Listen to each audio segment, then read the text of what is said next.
Comment avoir confiance en soi? Si tu n'as pas vu la vidéo sur la masturbation intellectuelle, je te mets le lien juste dans la description. Je t'invite à aller la voir, elle est totalement complémentaire à cette vidéo. Comme tu peux le voir, si justement tu as visionné cette vidéo, si tu viens juste d'aller la voir, on est au même endroit, j'ai la même tenue et pour être honnête avec toi, elle est tournée juste dans la foulée. Pourquoi? Parce que en fait, j'ai anticipé les commentaires que vous alliez me mettre sur la présente vidéo ou les remarques que vous alliez pouvoir m'envoyer en message privé. Tout simplement parce que aujourd'hui, c'est simple en fait de vous dire que le problème, c'est que vous vous formez trop et que vous ne passez pas à l'action. Mais à un moment, il faut comprendre que ce blocage en fait reflète un manque de confiance en soi. Et ce manque de confiance en soi peut se traduire sur deux choses. Soit le fait que, en effet, j'ai pas assez confiance, j'ai besoin d'en savoir toujours plus parce que c'est ma nature, ou à l'inverse, c'est parce que je suis timide et je veux pas y aller. J'ai déjà fait une vidéo sur la timidité. Pareil, je te remets le lien dans la description si tu veux la voir et si c'est ton cas, elle va t'aider justement à passer au-dessus. Je sais qu'il y a plusieurs personnes qui m'ont envoyé des messages pour me remercier à ce juste titre. Mais il n'y a pas que la timidité en fait.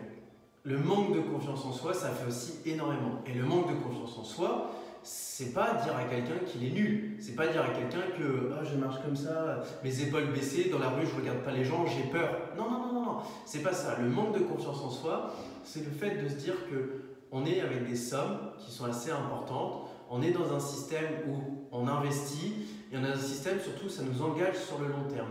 Et donc à un moment, on peut venir à douter de soi en se disant mais est-ce que j'en suis réellement capable?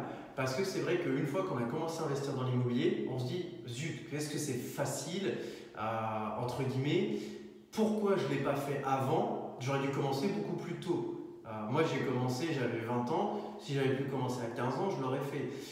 Pareil, je connais des gens, ils l'ont fait à 30 ans, s'ils avaient pu le faire à 20 ans, ils me disent toujours si j'avais ton âge, t'as 10 ans d'avance sur moi. Mais justement, c'est ça qu'il faut que tu comprennes. C'est qu'une fois que tu as mis le pied à l'étrier, tu vas adorer.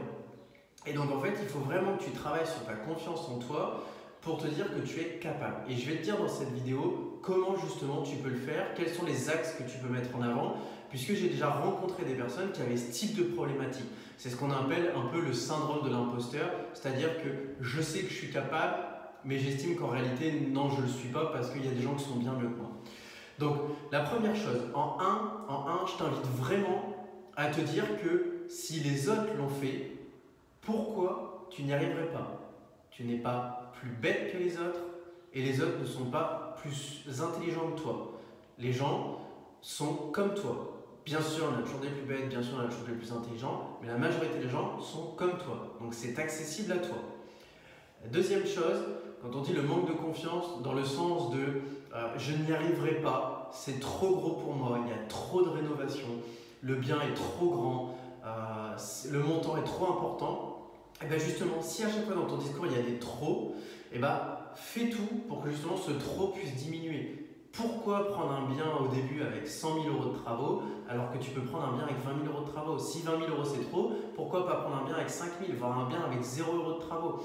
Derrière, si le montant emprunté est trop important, et ben va dans une ville justement où tu pourras emprunter avec un montant moins important. Vraiment, travaille là-dessus en te disant qu'à chaque fois, il y a des solutions. Et pareil, si jamais aujourd'hui on prend la plus petite somme dans l'investissement immobilier, qui grosso modo va être un budget entre 50 et 70 000 €, si pour toi tu te rends compte que ces sommes-là sont importantes, dis-toi qu'en fait ce ne sont pas ces montants qui sont gros. Puisqu'aujourd'hui, moi je suis arrivé à un stade où parler en dizaines de milliers d'euros, pour moi c'est comme si je parlais en centimes. Parce qu'en fait c'est une habitude, c'est-à-dire que c'est juste des chiffres, c'est juste des mathématiques. Et ce qu'il faut te dire, c'est que les chiffres, on leur fait dire ce qu'on veut.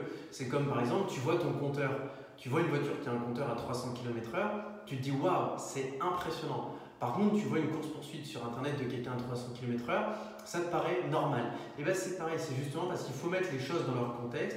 Et ce qu'il faut que tu te dises, c'est que gagner 50 000 €, en effet, c'est une très belle somme. Par contre, investir 50 000 €, c'est totalement différent. Et si c'est une chose que tu n'arrives pas encore à faire, je t'invite dans ce cas-là à mettre ce montant emprunté en corrélation avec un montant mensuel. C'est-à-dire que par exemple, moi, et c'est ça qui m'a aidé à passer aussi à l'action la première fois, c'est que j'avais un crédit voiture où je remboursais 270 € par mois.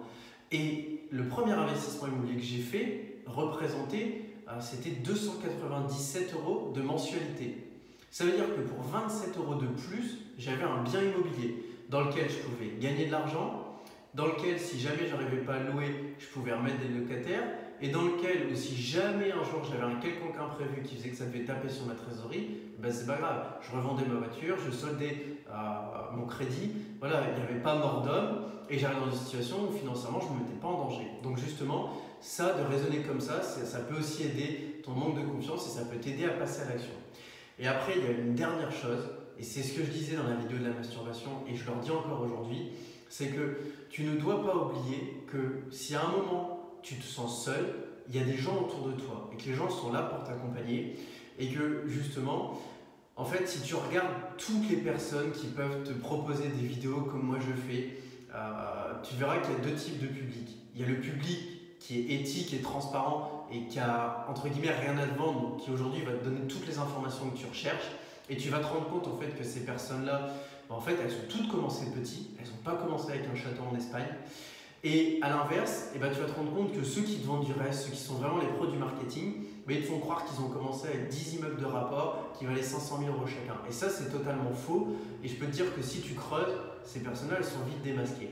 Et donc justement, c'est la dernière chose sur ce manque de confiance, c'est qu'à un moment, n'aie ni honte d'investir avec des petites sommes, parce qu'il faut commencer, et tout le monde commence petit quand on démarre de zéro. Et la deuxième chose, c'est ça, c'est n'hésite pas à demander de l'aide. Parce qu'au contraire, si tu demandes de l'aide en venant dans une position de « je veux passer à l'action » et tu es là pour être un levier, cette personne elle va se dire « waouh, il est intelligent, il sait s'entourer et il va aller loin ». Par contre, à l'inverse, c'est vrai que si tu arrives dans une position de « je suis le plus nul, je suis le plus perdu », tu es négatif, là les gens ils vont justement te tourner le dos et tu peux, par exemple, moi j'ai vécu cette scène-là avec quelqu'un, avec les agences immobilières, c'était l'erreur de j'appelle les gens ou je rentre dans l'agence immobilière et c'est oui bonjour, je veux faire de l'investissement locatif, je veux un bien sur lequel je peux faire une plus-value. Les agents immobiliers, ils t'envoient balader parce qu'aujourd'hui c'est pas à eux de te dire ce qui est intéressant, eux sont là pour te vendre. Par contre, toi justement, c'est à toi de montrer que tu es en capacité d'avoir identifié quelque chose sur le marché, par exemple que les T3 se revendaient bien, donc l'idée c'est de trouver des T2 qui ont à peu près la surface d'un T3 et de dire aux agents immobiliers, ben voilà, moi je cherche ça, ça, ça. Et derrière le fait d'être accompagné par cette personne dans tes échanges, ben la personne elle va pouvoir te sécuriser. Ah, mais qu'est-ce que vous en pensez? Le mur porteur, il est porteur? Non, non, on peut le casser à ceci, à cela. Et tu arrives dans ce système où pareil, et ben ta confiance en toi, elle va s'éveiller et elle va se développer. Voilà, et ben écoute, j'espère que cette vidéo t'a plu. C'était vraiment 3 grandes règles à suivre, qui sont des règles qui peuvent paraître simples, mais qui sont vraiment des règles assez importantes. J'espère que cette vidéo t'a plu. Comme d'habitude, n'hésite pas à laisser un pouce bleu, c'est la façon de me récompenser et de me remercier. N'hésite pas également, au-delà de t'abonner, à partager les vidéos autour de toi, parce que justement c'est quelque chose que je ne vous demande jamais, mais je sais que ça peut vous intéresser. Et puis je te dis à très bientôt. Ciao.